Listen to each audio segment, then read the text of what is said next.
Halo, Assalamualaikum warahmatullahi wabarakatuh. Nah, hari ini kita ada di Bincang-Bincang Kesehatan bersama SMK KES Galang Insan Mandiri dengan saya moderator Dr. Asifa Zulinanda Eka Putri. Dan kita hari ini sangat spesial karena kita kedatangan narasumber yang sangat luar biasa, yaitu Dr. Mira Novita, SPPD, spesialis penyakit dalam, yang sekaligus juga Direktur Rumah Sakit Nurul Hasanah Kota Cani. Halo dokter. Halo. Selamat siang. Selamat siang. Apa kabar dokter? Baik, alhamdulillah. Iya. Nah, dokter, hari ini kita judulnya kupas tuntas gangguan pencernaan dan cara memelihara kesehatan pencernaan. Nah, subtema kita ini tentang sistem pencernaan nih dokter. Nah, kira-kira dokter, apa sih sistem pencernaan itu? Karena kan banyak banget nih di luar sana yang cuma tahu namanya sistem pencernaan. Tapi sebenarnya apa sih sistem pencernaan itu? Ya, sebenarnya kalau untuk sistem pencernaan itu lebih kompleks ya. Kompleks karena itu mulai dari mulut hingga ke esofagus atau tabung pencernaan, kemudian ada lambung, kemudian ada usus juga ada usus halus, usus besar, ada kolon, tempat penyimpanan feses, dan sampai ke anus. Nah, jadi sistem pencernaan itu kompleks. Kemudian ada juga aksesoris lainnya seperti misalnya hati, ada gallbladder juga. Nah, jadi sistem pencernaan itu bukan hanya tempat makanan saja, jadi lebih kompleks gitu sistemnya. Oh, tadi ya saya juga dengar continue, berarti terus menerus ya itu ya dokter. Jadi ada salurannya gitu. Oh, dari mulut sampai ke anus. Nah, jadi masuk sampai keluarnya gitu loh Gimbers. Nah, terus kan dokter tadi juga sempat dibahas nih tentang organ-organ tambahan seperti tadi liver itu hati ya benar ya dokter? Iya, benar. Hati dan pankreas. Nah, kira-kira kan dokter banyak sih di luar sana yang masih nggak ngerti nih hati itu orang yang sakit hati atau liver atau pankreas itu emang harusnya datangnya kemana ya? Apakah itu sistem pencernaan atau bagaimana? Iya, sebenarnya untuk gangguan pencernaan yang didominasi terhadap misalnya liver, pankreas, atau gallbladder, atau kandung empedu, itu datangnya baiknya ke spesialis penyakit dalam bagian konsultan gastroenterohepatologi gitu. Nah, jadi untuk organ di sini dia merupakan bantuan misalnya untuk hati. Hati ini fungsinya sangat banyak ya. Nah, fungsinya sangat banyak dan beraneka ragam. Salah satunya untuk detoksifikasi dari zat-zat racun di tubuh kita. Kemudian pankreas juga banyak fungsinya. Ada juga produksi hormon. Seperti gangguan lain pankreas lainnya itu biasanya bisa pada sampai gangguan gula, gangguan diabetes mellitus, atau gangguan misalnya konsumsi alkohol, bisa jadi gangguan pankreatitis, atau misalnya pada orang yang usianya muda itu ada misalnya perempuan ya di bawah 40 tahun dengan female fat 40 dan fertile itu biasanya seringnya ada batu di kandung empedunya. Jadi gejala dan penyakitnya itu sangat beragam ya di saluran cerna gitu. Oh, benar. Berarti kalau misalnya masalah liver atau hati, bukan jantung ya dokter, hati itu liver ya. Hati, liver, dan kandung empedu. Tadi ya, kandung empedu itu juga termasuk dari sistem pencernaan tadi. Dan emang tadi juga dibahas ya dokter tentang fat, kegemukan, terus apa lagi tadi dokter female fat 40 and fertile gitu. Oh, jadi emang ada masalah juga di fertil, kesuburan, dan 40 tadi umur ya? Iya. Oh, maksudnya 40 gimana dokter? Apakah lebih dari 40? Iya, under 40. Biasanya perempuan yang usia 40-an atau ada gangguan hormonal itu dominan biasanya dengan gaya hidup, misalnya dietnya yang tidak baik, misalnya sering dan senang mengkonsumsi makanan berlemak gitu. Itu bisa mengakibatkan akumulasi kolesterol di empedunya sehingga akan terbentuk batu empedu di situ. Jadi gejala yang dominan adalah sangat nyeri nanti di perut kanan atasnya. Ya. Iya. Nah, nyeri tadi dokter. Nyeri itu kan banyak ya dokter. Banyak orang yang salah menilai nyeri. Terutama kalau misalnya pasien itu datang pastinya diawali dengan nyeri, udah sakit dulu nih, baru mau datang ke dokter atau ke rumah sakit. Nah, kira-kira dok, dari sistem pencernaan ini, nyeri itu yang khasnya seperti apa? Apakah sama nyeri yang dirasa seperti nyeri jantung, nyeri dada sebelah kiri itu atau pencernaan ini punya nyeri khusus gitu dokter? Iya, sebenarnya masing-masing organ di tubuh kita memiliki ibaratnya sign for help gitu kan. Ada lagi sakit nih gitu. Minta Jadi tolong dia nih, minta tolong, tolong. gitu Iya, ya. jadi pasti akan ada sign tertentu, lokasi yang dapat mengakibatkan nyerinya tuh di mana gitu. Bener. Misalnya spesifik tadi seperti Dokter Syifa bilang ada nyeri dada, itu dominan pada nyeri dada kiri dan itu biasanya pada jantung. Bener. Dominannya. Nah, namun pada pencernaan misalnya seperti adanya nyeri di central of abdomen, misalnya nyeri pada perut di bagian tengah, itu biasanya kita ada masalah pada lambung. Kemudian jika ada nyeri perut di sebelah kanan atas, itu biasanya ada masalah hati atau masalah dari gallbladder. Dan pada sentral hingga ke kanan bisa menjalar hingga ke bahu, itu bisa juga sering masalah pada pankreas. Kemudian jika masalah di sebelah kiri bawah, itu juga ada masalah pada usus. Biasanya paling sering adalah divertikulitis. Kemudian jika ada masalah di sebelah perut kanan bawah, itu biasanya ada masalah usus tapi lebih dominan ke appendicitis. Dan kalau masalah perut di bagian bawah sekali, di simfisis pubis itu dominan sebagai infeksi saluran kemih. Seperti itu, jadi ada khasnya masing-masing. Oh, benar. Berarti dia itu terutama di bagian perut ya. Iya. Yang sistem pencernaan ini kalau nyeri-nyeri di perut itulah yang mengutamakan dari tanda-tanda gangguan sistem pencernaan tadi. Benar. Oke, kita udah masuk ke penyakit nih, berarti tadi kita udah bahas nih, ternyata kalau nyerinya di dada atau di ulu hati itu bisa jadi juga orang salah mengira ya, Dok. Seringnya itu sering. Iya kan, kadang-kadang ada yang mikir, aduh aku sakit jantung, padahal perut nyerinya nyeri dada. Ternyata itu gimana, Dok? Nah, kalau dari kriteria ROM 2 itu biasa memang dari tahun 2000 memang tidak berubah definisi terhadap dispepsia atau nyeri ulu hati, itu tetap ada reverse pain to center abdomen. Itu dia tetap pada nyeri pada kuadran atas di tengah abdomen. Nah, tapi seringnya reverse ke kiri juga, di sebelah kiri. Agak sebelah kiri. Karena lambung kan bukan berarti lurus di tengah gitu ya. Jadi, dominan nyerinya seperti rasa sakit yang penyakit jantung rasakan. Karena ada rasa sesak dan menyesak. Jadi bukan sesak, menyesak. Karena akumulasi asam lambung tadi yang berlebihan. Dan ada nyeri tuka atau sakit pada lambungnya.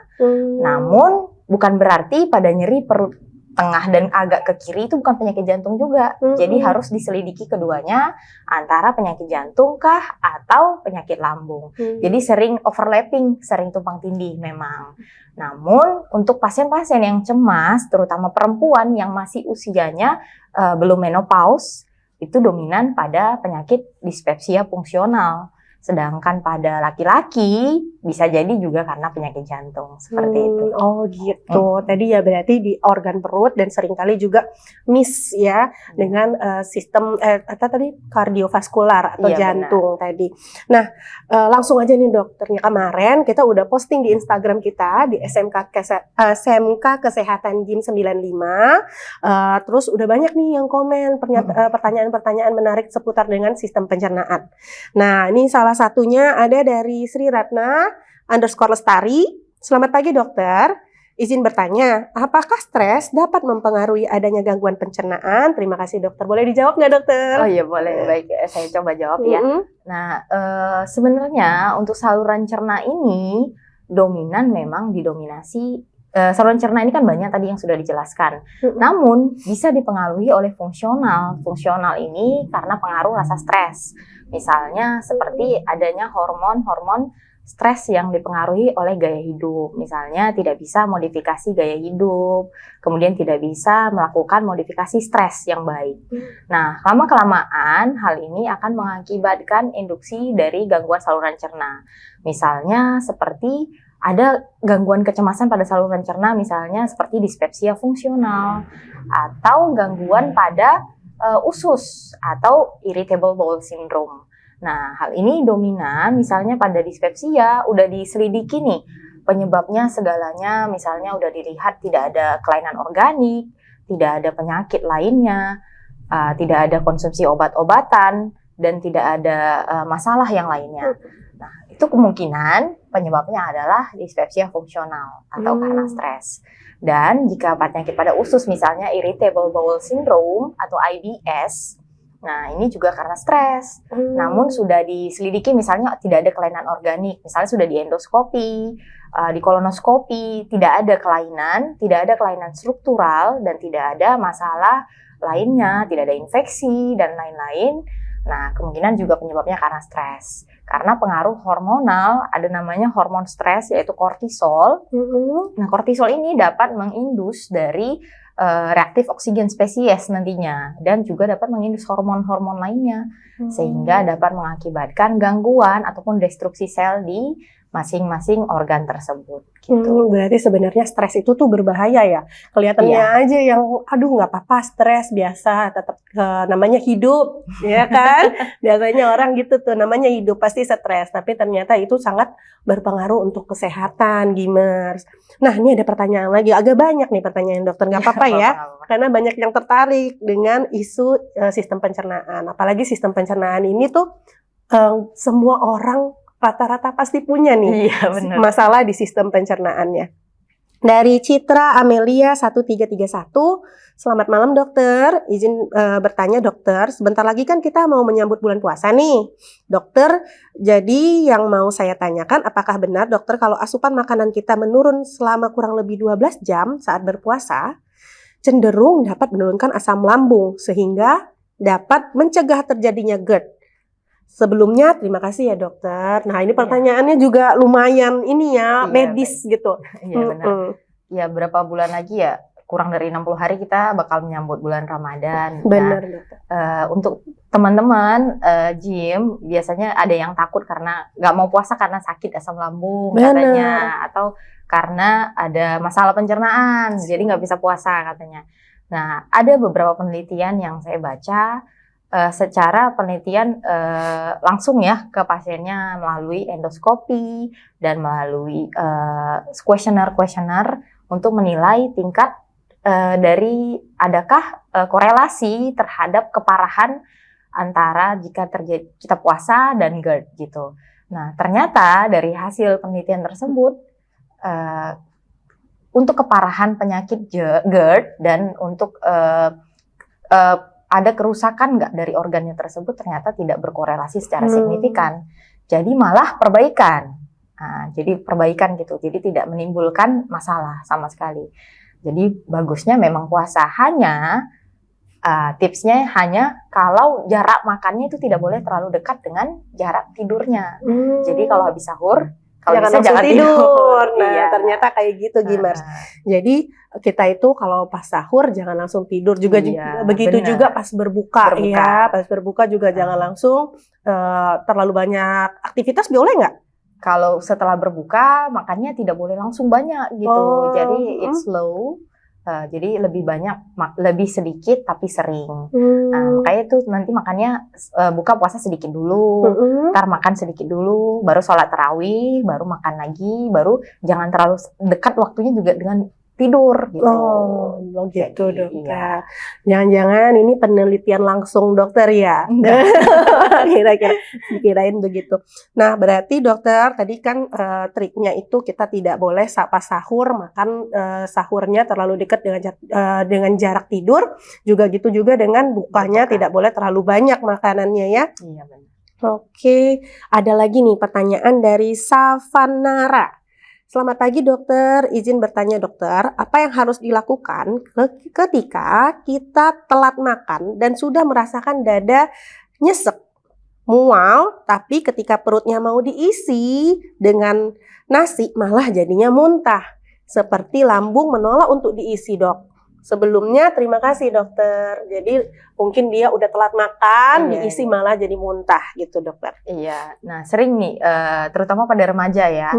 Nah sebenarnya untuk sistem pencernaan ini kan kita punya waktu nih, punya waktu makan, punya waktu jam konsumtif lah gitu. Nah jika kita melewatkan jam tersebut atau tidak continuous terhadap jam tersebut atau berbeda-beda, nah, pada beberapa orang ada memiliki penyakit dasar pada saluran pencernaannya ya. Misalnya seperti celiac disease atau malabsorpsi, intoleransi laktosa, atau bahkan IBS tadi. Nah, jadi kalau kita telat makan, itu pasti akan bergejolak nih saluran cernanya. Karena saluran cerna ini otomatis terus berproduksi. Asam lambung terus diproduksi, kemudian organ tubuhnya tetap berjalan. Makanya ada peristaltik, usus tetap bergerak. Nah, sehingga kalau kita tidak makan, nah jadi asam lambungnya naik juga refleks ke atas, turun juga ke usus. Sehingga gimana solusinya? Solusinya cuma jangan telat makan.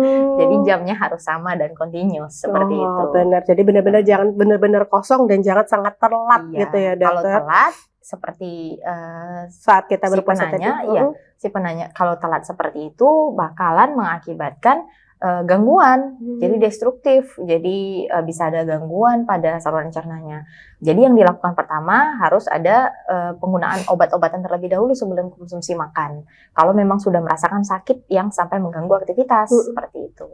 Gitu, tetap harus konsul dulu ke dokter ya. Iya, tetap harus ke dokter. Lanjut ya dokter. Pertanyaan dari Nrai NRHAI_la. Selamat malam dokter. Izin bertanya dokter, ketika setelah makan langsung BAB itu disebabkan karena apa ya dok? Dan kenapa itu bisa terjadi setiap saat setelah makan dok? Sebelumnya terima kasih dokter. Ya, sebenarnya ini banyak ya beberapa orang yang siap makan katanya langsung BAB gitu ya. Nah, badannya jadi kurus ya dok? Sebenarnya nggak seperti itu sih logikanya. Sebenarnya kita memang ada di normal kita namanya refleks gastrokolik. Nah, jadi pada keadaan tertentu, misalnya pada orang tertentu, semuanya punya nih normal keadaan itu. Namun, jika ada pada orang tertentu, refleks gastrokoliknya itu berlebihan.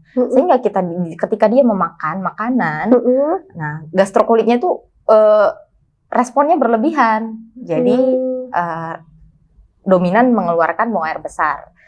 Nah, namun pada penyakit ada juga yang penyakit seperti itu, misalnya seperti postprandial diare. Nah, ini yang harus diselidiki untuk postprandial diare ini. Gimana nih? Ada nggak penyakitnya? Misalnya seperti tadi celiac disease kah atau IBS kah? Nah, untuk gangguan pada ini juga bisa disebabkan oleh makan makanan yang kita konsumsi karena meningkatkan refleks gastrokolik tersebut.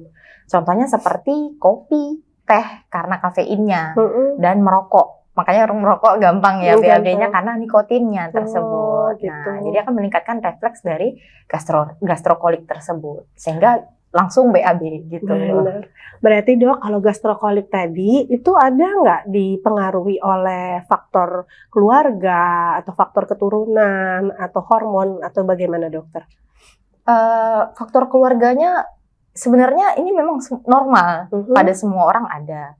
Cuman kalau kita lifestyle ya, lebih ke lifestyle tadi, terus-terusan melakukan seperti itu ya bakalan refleksi gastrokoliknya responnya seperti itu. Seperti itu. Karena tubuh kita ini dominan sebagaimana yang kita latih gitu, sebagaimana yang kita buat sehari-hari. Dia menyesuaikan bagaimana perilaku dan kebiasaan kita. Gitu. Tadi sempat disinggung juga dokter, ada juga yang bersifat patologis atau penyakit ya. Tadi dari setiap yang kita makan langsung BAB itu ada juga yang patologisnya. Nah, itu tandanya apa bedanya? Yang fisiologis sama yang patologis itu bedanya apa? Apakah frekuensinya atau isinya yang seperti apa? Nah, untuk kita mengetahui patologis ataukah fisiologis, normal atau tidak, kalau patologis dikatakan sudah pasti patologis, misalnya kita lihat frekuensinya gimana, frekuensinya lebihkah dari 3 kali satu hari, nah itu dikatakan patologis. Nah, kemudian ada tidak disertai lendir atau darah. Konsistensinya. Iya, konsistensinya bagaimana? Lebih banyak ampasnya kah atau airnya atau ada dengan darahnya gitu. Darahnya juga harus dilihat merahkah atau hitamkah gitu. Kemudian harus diselidiki juga elastisitas dari fesesnya. Kemudian nanti dinilai juga ada nggak anti T3-nya untuk melihat ada nggak celiac disease-nya. Nah, kalau misalnya ada celiac disease, berarti itu bisa juga karena faktor keturunan. Begitu. Atau ada masalah dari bayi memang. Namun kalau tidak ataupun negatif misalnya, nah yang kita pikirkan dia adalah IBS tipe diare. Jadi IBS itu macam-macam ya, tipenya ada 4. Nah kemungkinan dia penyebabnya adalah karena diare, seperti itu. Oh, seperti itu dong. Jadi yang kalau misalnya dia makan terus BAB dan itu masih 2 kali sehari, itu masih dalam normal, fisiologis ya, masih iya. normal ya dok. Oke, kita lanjut ya dok. Pertanyaan dari Faizara. Selamat pagi dokter, izin bertanya, apakah jika diet berlebihan bisa mempengaruhi sistem pencernaan? Terima kasih dokter. Diet di sini maksudnya bukan makan ya dok. Diet di sini diet iya. yang Saya kira diet makan. enggak, Enggak diet ya? yang misalnya menjaga makan supaya berkurang gitu dok. Oh, diet terlalu ketat, strict ya. strict. Oke. Saya coba jawab ya.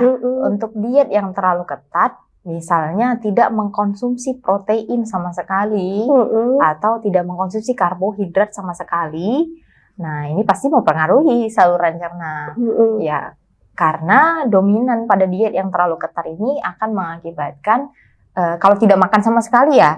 Nah, berarti kan akan lemas tubuhnya. Kemudian toleransi terhadap makanan yang kita makan juga bakalan berbeda. Jadi ya pasti berpengaruh kalau terlalu ketat. Kecuali dietnya itu ada jam makannya. Seperti tadi saya bilang prosesnya tetap berjalan, hanya saja makannya nanti di porsinya dikurangin, jamnya tetap sama seperti itu. Jadi nggak boleh yang namanya nggak sarapan atau nggak makan siang, nggak makan malam tuh nggak boleh. Tapi porsinya dibenerin ya dokter. Dan makanannya apa dulu gitu. Jadi kan you are what you eat gitu Bener. kan. Nah, jadi kamu itu apa yang kamu makan. Jadi kalau kamu makan, konsumsi sesuatu, makanya kita diajak untuk makan bervariasi. Dari kecil ya, makan harus bervariasi. Hal ini dikarenakan kita membutuhkan nutrisi yang banyak. Bisa dari vitamin, bisa mineral, protein, karbohidrat. Semua itu masing-masing punya fungsi vital untuk tubuh kita. Jadi tidak boleh di-cut sama sekali. Kecuali pada keadaan obesitas yang berat atau overweight yang berat sampai mengakibatkan penyakit metabolik. Nah, itu kita konsultasikan ke dokter lagi kembali seperti itu. Nah, berarti yang mau diet ini pastiin dulu yang namanya BMI ya dok. Iya, BMI-nya. Jadi hitung dulu. Jangan ngikutin orang ya. Iya benar, padahal udah kurus, tapi karena ada yang lebih kurus dia ngerasa harus lebih diet. Nggak perlu ya dok. Iya, nggak perlu. Jadi emang harus kalau BMI-nya benar. BMI-nya udah sesuai. Itu gimana sih penghitungan BMI dok? Nah, kalau penghitungan BMI nanti dilihat dari berat badan sama tinggi badan dibagi. Nah, nanti dilihat nanti ada tabelnya untuk melihat BMI normalnya. Ya, nanti dilihat bagaimana apakah normal atau tidak. Ya, normal tidaknya nanti bisa di Google ya dok, tabelnya ya. Kalau nanti overweight baru dilakukan modifikasi gaya hidup. Nah, diet itu tadi ya dok. Benar. Nah, sedikit edukasi nih dok.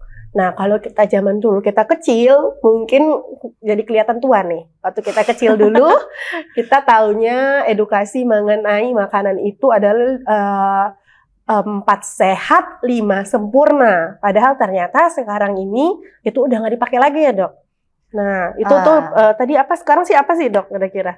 Iya, porsi makan ya. Maksudnya ibaratnya buah, sayur, dan serat itu lebih banyak daripada karbohidrat sebenarnya. Nah, itu ya dok yang paling benar ya. Jadi bukan yang harus minum susu dan karbohidratnya segambreng gitu ya dok. Karbohidrat itu perlu, susu itu perlu.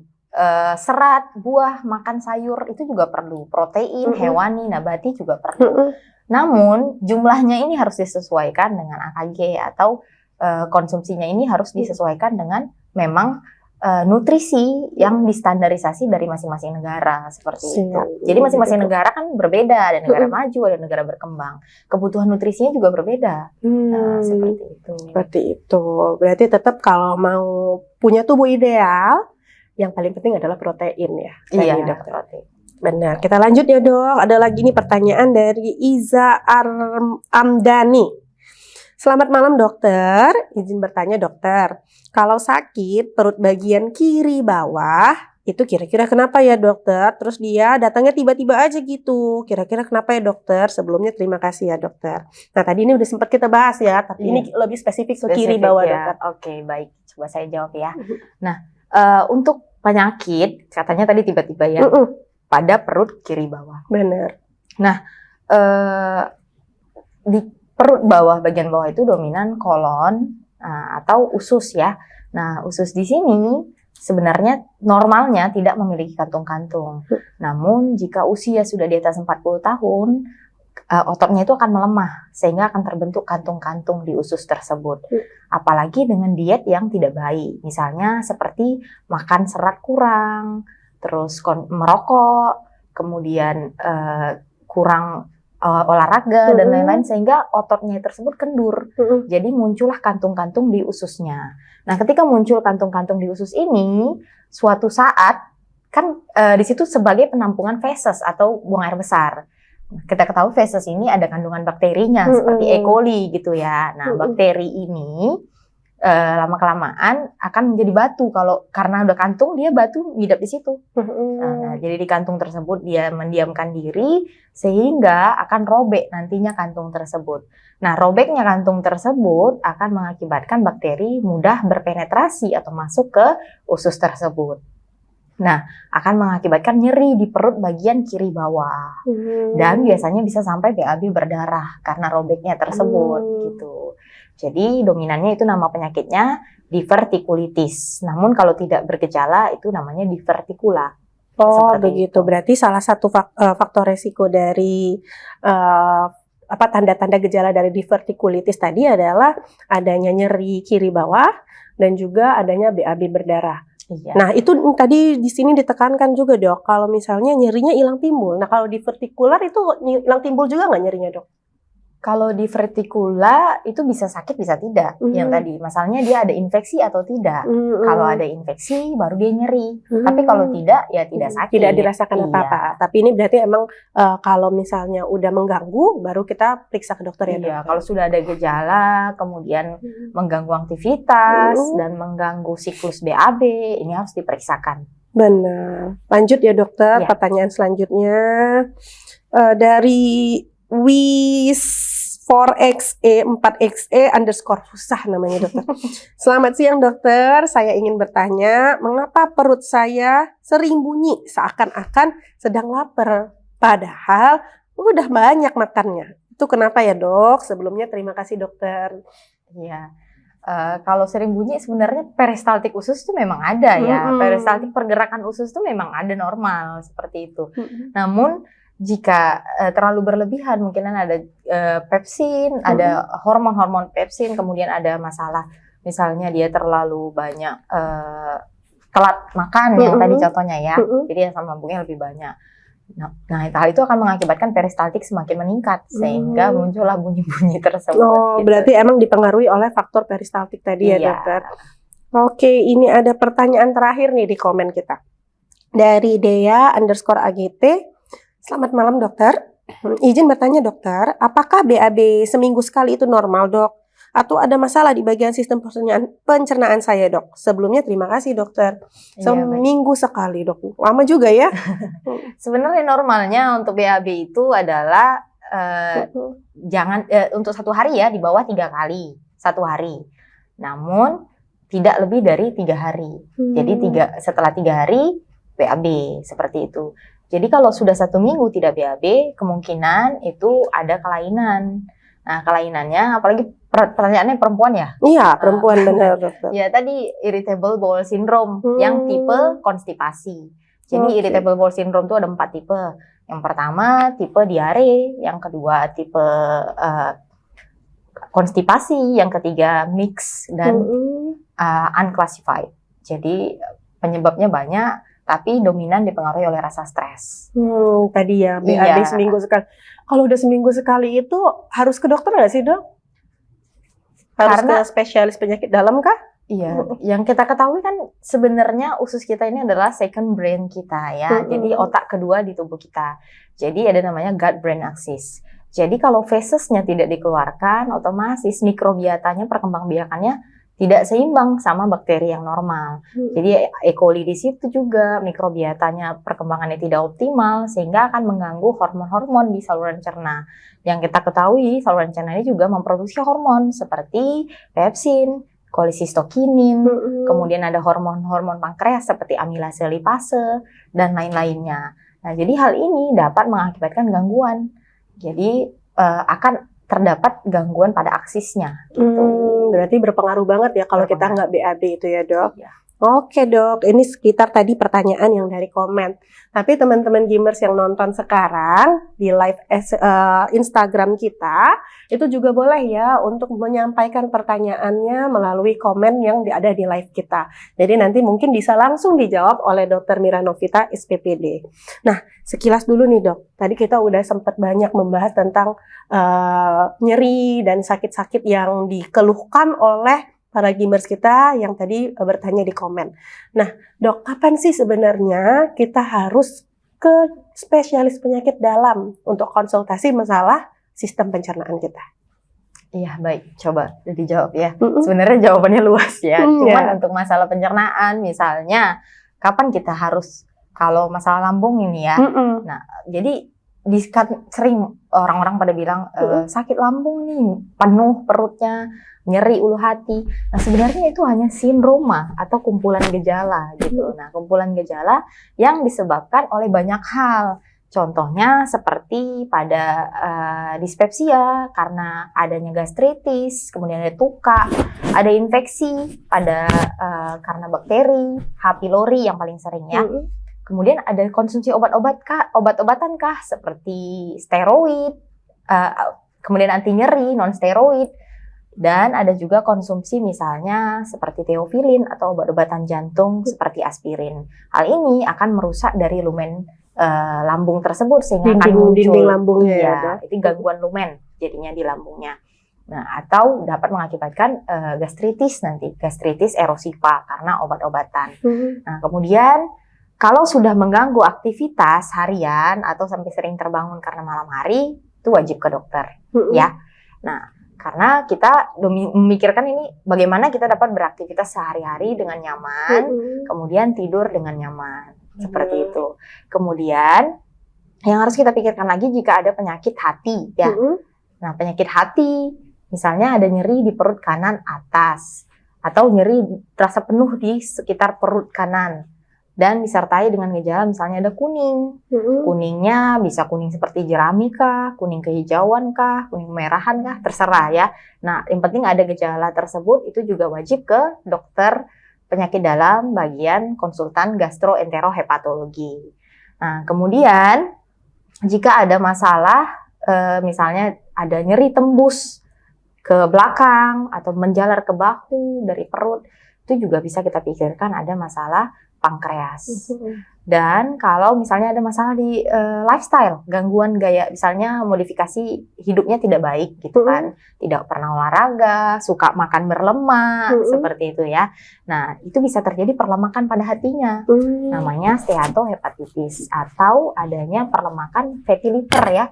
Fatty liver kalau sering, nanti hatinya diselimuti lemak kayak gitu. Jadi awal-awalnya yang dirasakan hanya perutnya terasa penuh saja, bahkan tidak bergejala. Nah, ketika diperiksa di USG, putih sekali hatinya gitu. Putih jadi, itu dipenuhi lemak. Sudah diselimuti oleh lemak.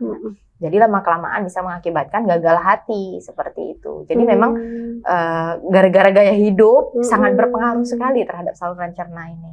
Seperti itu. Ternyata nggak jantung aja yang silent killernya, dari pencernaan juga termasuk tadi masalah hati itu bisa silent killer karena dia tidak bergejala tadi ya dokter, lama ketika dia udah parah baru dia bergejala. Nah dokter, nih ada pertanyaan awam nih biasanya dokter. Di luar sana mungkin para gamers juga sering dengar istilah-istilah seperti GERD, gastritis, terus dispepsia, terus apalagi tuh MAH. Nah, bedanya apa sih dok sebenarnya dari GERD, gastritis, dispepsia dan MAH itu? Ya, baik. Kalau untuk GERD itu namanya gastroesophageal reflux disease. Reflux ya, berarti ada keluar gitu dari saluran esofagus atau kerongkongan sampai ke kerongkongan. Nah, ini masalahnya di pintu saluran cernanya nih longgar di bagian bawahnya, di lower esophageal sphincter longgar. Jadi ketika kita makan sesuatu yang dapat memicu reflux asid tersebut akan mengakibatkan reflux ke atas sehingga Jadi- akan memunculkan gambaran seperti heartburn. Kemudian ada rasa pahit di ujung lidah seperti itu. Itu pada GERD ya.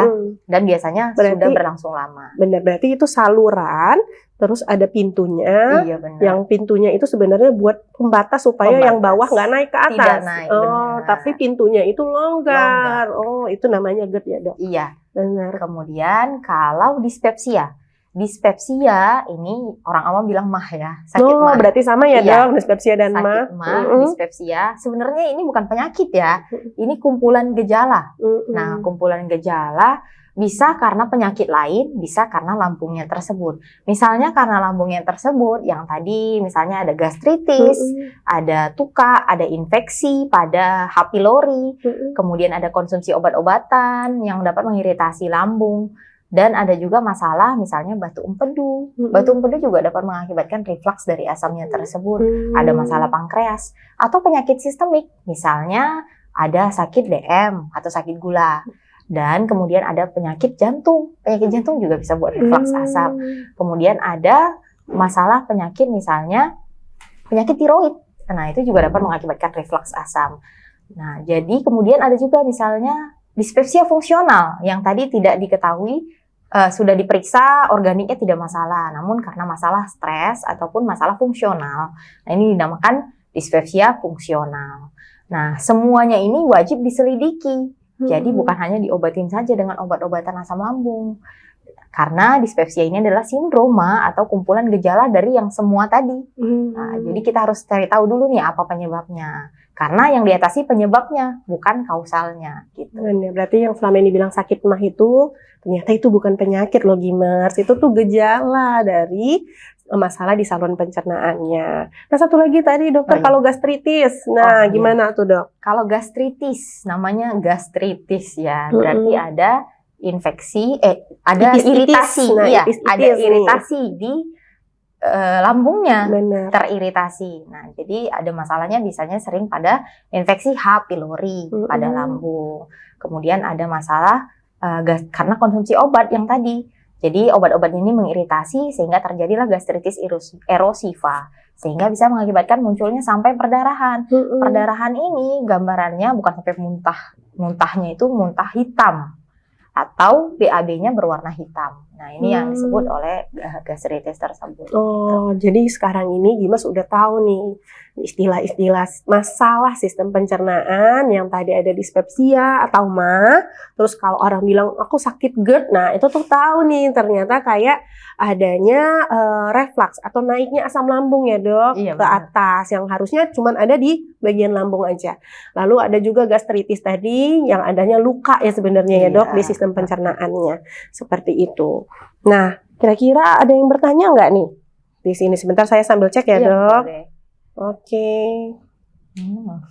Ada yang tanya nih, Dok, dari Bapak Cipto Pribadi 29.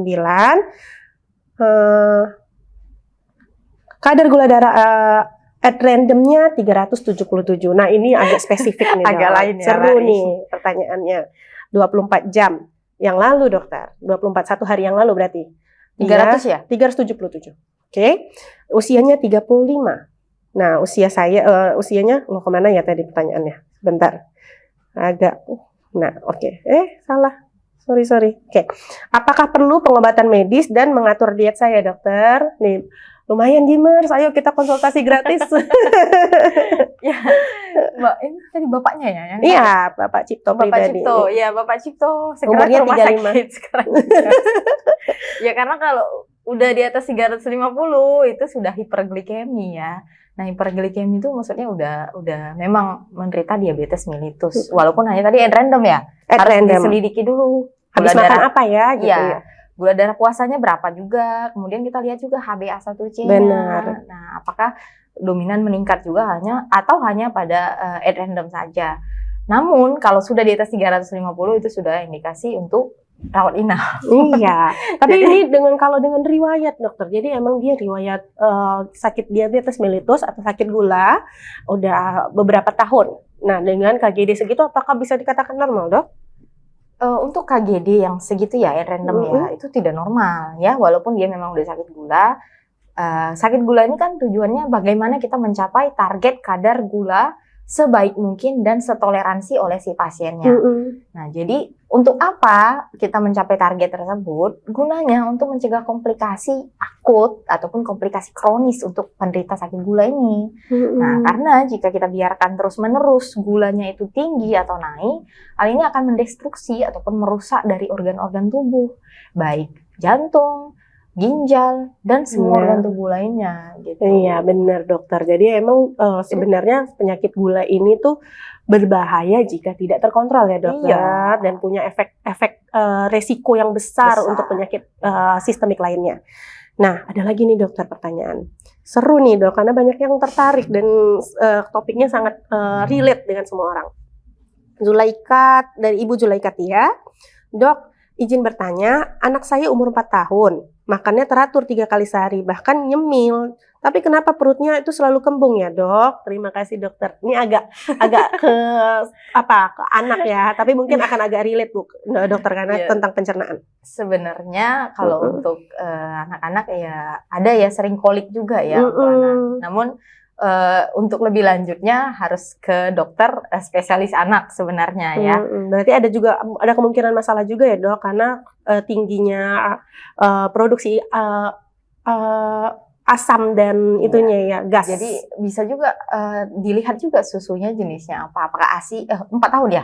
Susunya bagaimana? Apakah ada intoleransi ataukah ada malabsorpsi? Nah, harus diperhatikan. Kalau ada intoleransi, malabsorpsi, nah itu tidak boleh konsumsi susu jenis tertentu. Oke. Lanjut ya dokter, dari Bapak Nasution Zulkifli. Selamat sore dokter, saya mau bertanya. Saya kan biasanya sarapan jam 9 pagi dok. Nah terkadang saya makan lebih cepat dari biasanya, kadang di jam 7 pagi. Nah setiap saya sarapan lebih cepat, kenapa perut saya itu dirasakan sesak? Ada saknya gitu dok. Apa sih biasanya namanya menyesak ya? Menyesak, bener dokter. Itu gimana dok? Setiap sarapan aja ya? Terutama kalau perubahan jam sarapan, biasa jam 9 pagi lebih cepat jadi nyesek gitu dok. Oh gitu ya. Jadi sebenarnya tergantung apa yang dimakan dulu. Harus diperhatikan. Jadi ada beberapa makanan jenis tertentu, misalnya seperti makanan yang mengandung teh, susu, kopi, kemudian ada yang buat gasnya bakal naik, misalnya seperti bawang, tomat, jus seperti sitrus, kemudian jus-jusan itu bisa mengakibatkan reflux dari asam lambungnya. Kemudian ada juga masalah seperti makan pedas, konsumsi makanan yang terlalu panas. Nah itu juga mempengaruhi. Jadi saluran cerna ini tergantung apa yang Anda makan. Jadi apa yang Anda makan dan jamnya tidak kontinus itu bakal mengakibatkan gangguan dari pencernaan tersebut. Oke, berarti emang dipengaruhi oleh diet tadi ya dokter, makanan yang masuk terutama. Kalau sarapan itu kira-kira rekomendasinya gimana dokter? Apa yang langsung berat kah? Karena kita ini kan orang timur ya. Orang timur itu kalau nggak makan kena santan katanya. Lontong dan nasi gurih itu nggak enak katanya dokter. Padahal kan gimana baiknya dokter? Nah, baiknya sebenarnya kan ini kita lagi periode after rest ya, maksudnya setelah tidur, setelah dalam jangka waktu yang lama kita tidak mengkonsumsi makanan. Nah, jadi bayangkan ketika Anda bangun tidur, langsung dikontak dengan makanan yang dapat mengakibatkan reflux dari asam lambung. Seperti itu. Nah, jadi santan-santanan ini juga dapat mengakibatkan reflux dari asam lambung tersebut. Ditambah dengan pedasnya ya, lontongnya gitu ya, cabai-cabainya, bawangnya, tomatnya. Nah, itu yang mengakibatkan reflux dari asam lambung. Jadi baiknya gimana dok? Gitu ya. Nah, baiknya kalau mau mengkonsumsi teh, kopi, susu, ya itu bakal ada efek bloatingnya. Jadi gembung, penuh. Bloating itu gembung ya dok? Iya, bloating gembung. Jadi kayak ya sudah tahu resikonya, berarti tanggung resiko sendiri. Nah, berarti direkomendasiin jangan yang gitu-gitu ya dok? Boleh, tapi setelah konsumsi makanan terlebih dahulu misalnya. Jadi efek bloatingnya tidak terlalu berlebihan seperti itu. Berarti start slow dulu. Jadi asam lambungnya udah ternetral dulu nih. Baru boleh kalau mau makan lontong silahkan gamer. Sudah bisa makan lontong, makan nasi gurih. Nih ada juga saya buka dari Instagramnya Dr. Mira, @miranovita, bener. Nah, di sini juga banyak pertanyaan nih dokter, ada komen-komen seru juga nih. Katanya tadi kalau lontong warintek dok, katanya kayak gitu tuh. Nah, nggak boleh makan santan, bener. Terus apa lagi? Nah, ada juga nih dok dari Reja Abdillah. Dok, buat kurusin berat badan berlebih dalam 1 minggu ada nggak dok? Pertanyaannya seru ya, dalam 1 minggu pengen turunin berat badan gimana? Ada nggak kira-kira dok caranya? Caranya, ya Ternyata nggak ada yang cara di dunia ini yang instan ya. Jadi harus continuous, terus menerus. Jadi kayak jika kita menginginkan sesuatu itu memang harus continuous dan bersungguh-sungguh gitu. Jadi kalau memang yang instan tuh nggak boleh ya dok, malah berbahaya ya. Nah, justru banyak pada orang penyakit-penyakit yang terjadi karena minum obat diet gitu misalnya kan obat pengurus, baik obat penggemuk misalnya. Nah, kelainan yang dapatnya misalnya sakit ginjal, bisa sampai cuci darah gitu. Jadi ada beberapa kandungan obat dari obat penekan nafsu makan tersebut yang bahkan mengakibatkan hipertensi pulmonal primer. Jadi dapat mengakibatkan tekanan darahnya itu bisa sampai 200 lebih. Dan tidak mempan dengan konsumsi obat darah tinggi. Jadi efek sampingnya besar. Pikirkan efek sampingnya, bukan apa yang kita inginkan ya. Benar. Nah, yang kita inginkan itu harus berjalan sedemikian rupa secara kontinus ya, harus perlahan-lahan. Tidak bisa langsung Reja. Iya, jadi Bapak Reja bilang nggak boleh instan ya Pak, harus perlahan dan niatnya bersungguh-sungguh. Jadi tidak ada yang instan ya dok kalau mau sehat, benar. Oke, ini ada lagi nih dok pertanyaan. Kayak mana yang melakukan bariatrik? Bariatrik. Bariatrik. Iya, bariatrik itu apa ya? Coba kita sambil searching karena banyak juga. Geriatrik kali nggak? Bariatrik. Tapi nanti sambil saya cari ya dok, kira-kira apa sih bariatrik itu? Karena banyak istilah-istilah yang saat ini populer yang kita masih asing untuk mendengarnya ya.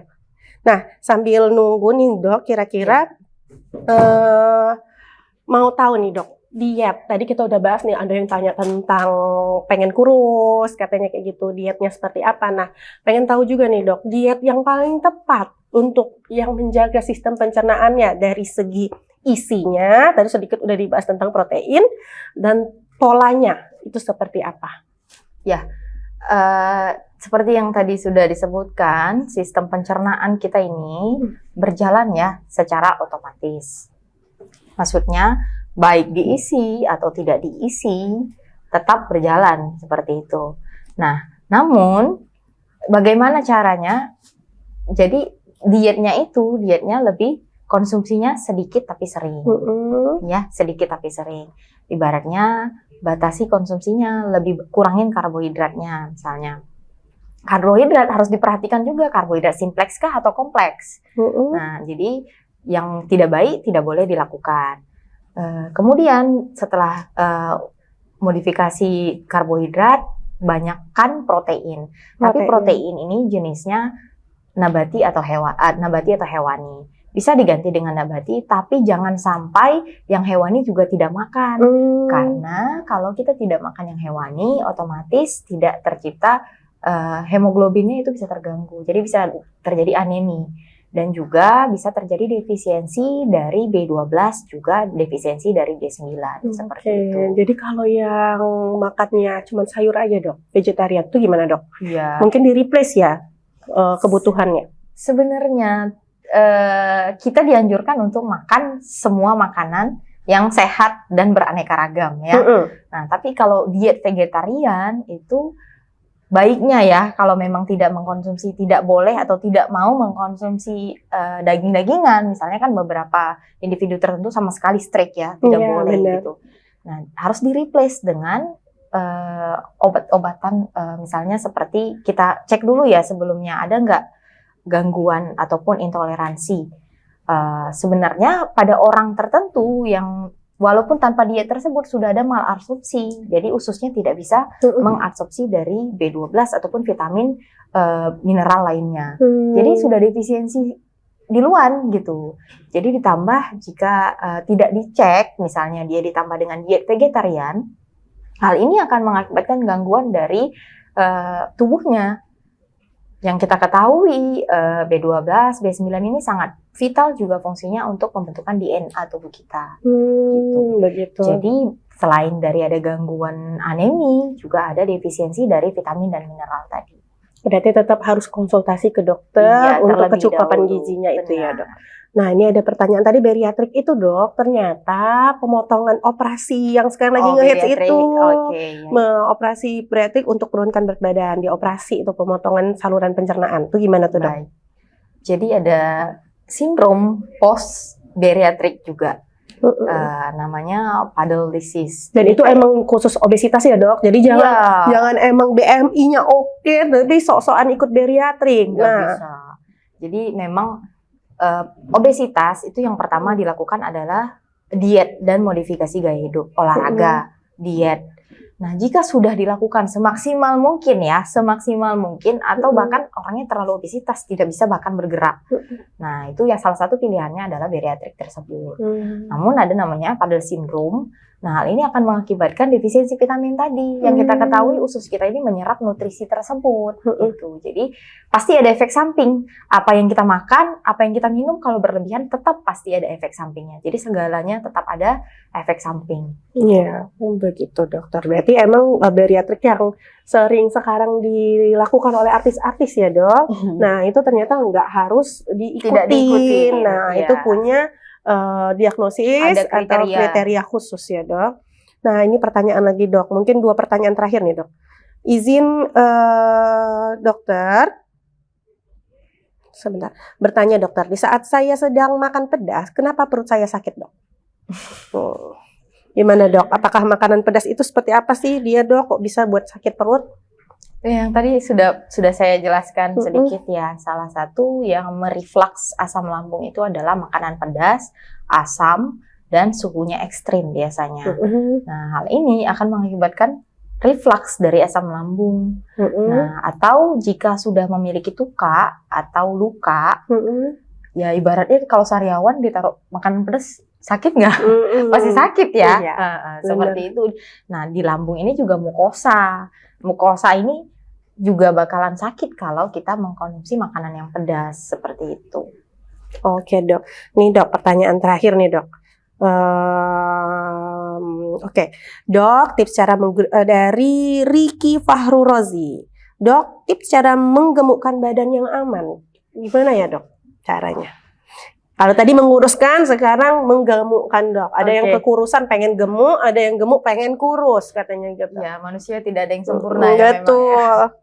Jadi sebenarnya harus mencintai diri sendiri dulu ya. Self love. Self love. Kalau udah self love, nanti bakalan ke versinya yang terbaiknya sendiri ya. Jadi untuk kalau menggemukkan dengan cara yang aman. Nah, sebenarnya pastikan dulu BMI-nya tadi ya. Jangan gara-gara dibilang terlalu tinggi nanti terlalu kurus harus digemukin gitu. Jadi jangan hanya karena omongan orang, dilihat dulu BMI-nya apakah indeksnya sudah normal atau memang underweight. Nah, kalau underweight ini baru kita lakukan terapi untuk penggemukan misalnya atau pemberian suplemen makanan. Seperti itu, makanannya tetap sedikit tapi sering. Namun porsinya yang ditambah. Nah, kalau porsinya ini menggemukkan ini proteinnya dulu, sayurnya tetap harus seimbang. Tidak bisa dipilah-pilah hanya protein saja, hanya karbohidrat saja. Jadi harus full, harus penuh dengan anjuran nutrisi. Namun jika berlebihan, hal ini juga akan mengakibatkan penyakit metabolik. Jadi makanya harus disesuaikan dulu. Tetap harus konsultasi ya, ya, harus Dokter. konsultasi Nah, dulu. kalau olahraga, Dokter, kira-kira yang mau menggemukkan, olahraganya itu gimana? Apakah harus rutin? Olahraga perlu nggak sih, Dok? Apakah olahraga cuma buat yang pengen kurus atau yang pengen gemuk juga harus olahraga? Kalau mau gemuk, mau kurus, orang normal itu memang harus dan wajib olahraga. Ya, olahraga itu harus dilakukan setiap harinya di luar aktivitas kita. Mau katanya aktivitasnya berat, misalnya ibu rumah tangga ya udah nyuci, ngepel, nyapu, ngurus anak gitu. Udah capek ya, udah Dia lelah. rasa itu udah bentuk olahraga rasanya. Ternyata aktivitas yang kita lakukan sehari-hari itu tidak dihitung sebagai olahraga. Jadi harus tetap asosiasikan, harus dipilahkan waktunya antara olahraga dan aktivitas biasa. olahraganya minimal 30 menit. Nah, dan olahraganya itu dilakukan misalnya seperti jalan cepat, kemudian seperti jogging, berenang, bersepeda, dan olahraga aerobik lainnya. Gitu. Yang statis ya dok, Iya. statis dan konsisten olahraganya. Dan dilakukan selama 30-45 menit secara kontinus. Jadi terus menerus. Karena yang kita capai itu target heart rate-nya gitu. Target heart rate yang kita capai agar tidak terjadi komplikasi, misalnya ada penyakit jantung nantinya, ada penyakit yang lainnya. Jadi target olahraga kita ini bukan sekarang, target makanan kita ini bukan sekarang. Target yang kita capai adalah 20 tahun kemudian, 30 tahun kemudian, atau pada saat kita sudah tua, kita dapat menikmati hasil tubuh kita yang sehat, seperti itu. Jadi lebih fit ya dok. Iya. Jadi pas udah tua, kita benar tetap menjadi ya fit dan sehat. Nah, Gimers, saat ini kita sedang live di Instagram kita di @smk-kesehatan-gym95 dan Instagram dokter @miranovita. Benar ya dokter? Ya, benar. Nah, dan nanti akan diposting di YouTube kita.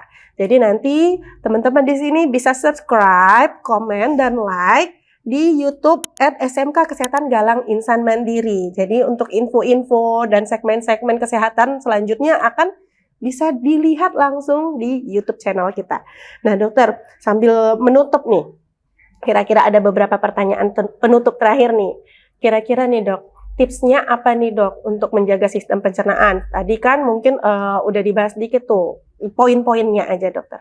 Iya, baik. Sistem pencernaan ini tidak kalah pentingnya kita jaga terhadap sistem lainnya seperti jantung, paru, dan lain-lainnya. Pada dasarnya semua tubuh kita ini harus kita jaga. Namun untuk menjaga sistem pencernaan ini yang kita ketahui vital fungsinya yang tadi juga ada gut-brain axis ya, kemudian ada produksi hormon juga bisa mengakibatkan gangguan metabolik karena gangguan hormonal di usus. Jadi banyak sekali fungsinya dan banyak sekali target yang harus kita capai untuk mencegah terjadinya gangguan pencernaan ini. Nah, yang pertama tetap ya gaya hidup sehat atau modifikasi lifestyle jika lifestyle-nya belum baik. Misalnya yang makan terlalu banyak lemak harus tidak lagi, misalnya hanya makan protein saja, jangan makan lemak yang tinggi. Kemudian makan makanan yang dapat mengakibatkan reflux dari asam lambung jika sudah memiliki GERD, itu juga wajib dihindari jika tidak mau ada serangan. Nah, karena apa yang dimakan bakal memunculkan serangan tersebut. Kemudian jangan lupa yang paling penting adalah makan serat. Makan serat ini sangat penting untuk pencernaan. Nah, serat ini membantu pencernaan kita untuk bekerja dan juga mengkonsumsi probiotik, postbiotik atau yang lainnya. Nah, hal ini dapat mengakibatkan berkembangnya dari mikrobiota usus. Jadi mikrobiotanya nggak stuck. Karena kalau kita misalnya ada minum obat-obatan tertentu, misalnya seperti antibiotik, otomatis bakteri, mikrobiota di usus kita juga bakalan mati. Nah, jadi akan terganggu. Bagaimana kita mengembalikan atau memulihkannya dengan meminum probiotik atau memakan probiotik ya. Yang paling bagus dari beberapa penelitian itu adalah keju atau yogurt gitu. Kemudian hal ini juga diasosiasikan dapat mengurangi atau menurunkan rasa stres, depresi, cemas di masa mendatang. Gitu. Jadi sebenarnya makan konsumsi probiotik itu sangat baik ya dokter. Iya, baik. Salah satu yang kunci dari kesehatan dari sistem pencernaan. Tadi sedikit disinggung prebiotik. Orang bingung nih, pre itu apa, pro itu apa, emang beda gitu kan ya dok? Sebenarnya prebiotik itu berarti dia sebelum terjadi postbiotik itu beberapa sekarang banyak diproduksi nilai-nilai untuk agar nggak malas minum gitu ya, nggak malas makan, jadi langsung aja gitu zat-zat biotiknya, maksudnya mikrobiotanya gitu. Kalau prebiotik itu dia nanti akan tubuh akan bekerja sendiri memproduksi dari mikrobiota tersebut, tapi dikasih di benih-benihnya seperti itu. Begitu. Jadi maksud dari mikrobiotik di sini adalah bakteri baik yang ada di sistem pencernaan kita. Jadi cintai ususmu itu ya dokter. Iya, karena nanti kalau kita tidak membenahi struktur usus kita ini, hal ini akan mengakibatkan yang tadi bolong-bolong ususnya, kemudian gangguan kecemasan, depresi, kemudian juga bisa mengakibatkan gangguan lumen dari usus, dan yang parahnya dari awalnya IBS, misalnya irritable bowel syndrome, bisa jadi inflammatory bowel disease seperti itu, atau overlapping mereka inflammatory bowel disease. Nah, kalau udah inflammatory bowel disease, berarti ini ada inflamasi yang terus-menerus terjadi pada usus, sehingga sulit untuk disembuhkan. Bisa sampai ada bisul di sepanjang ususnya, atau bolong di sepanjang ususnya. Itu dipengaruhi oleh cara konsumsi, gaya hidup yang salah. Oke dokter, terakhir ya dokter, ini tuh relate banget nih sama murid-murid kita di SMK Gimers, ya, SMK Gim Galang Insan Mandiri. Nah, murid-murid kita ini kan remaja dengan usia produktif, lah, usia remaja yang sangat aktif, tapi sering melihat contoh-contoh yang di luar sana mungkin salah dokter, termasuklah gaya hidup yang aneh-aneh. Salah satunya adalah mungkin konsumsi alkohol.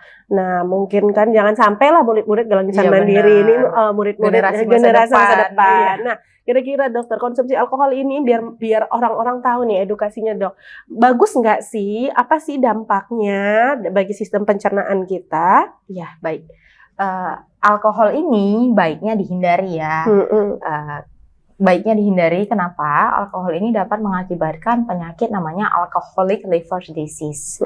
Walaupun munculnya nggak sekarang nih, namun bisa muncul di masa yang akan mendatang.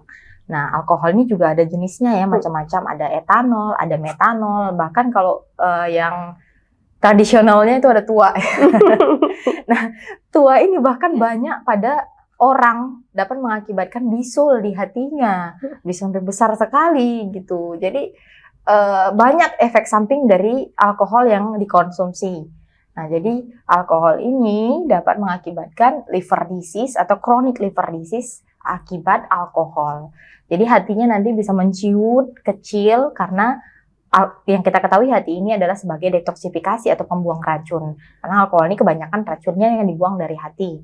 Nah, sehingga hatinya ini rusak dan akan mengakibatkan gagal hati, bisa sampai kanker hati, seperti itu. Jadi bagusnya hindarin aja, nggak usah dikonsumsi. Benar, dan itu tuh hampir nggak ada obatnya ya dokter. Iya, belum ada obatnya. Jadi jangan merusak tubuhmu dengan benda-benda seperti itu, dengan makanan dan minuman yang berbahaya bagi sistem pencernaan kamu.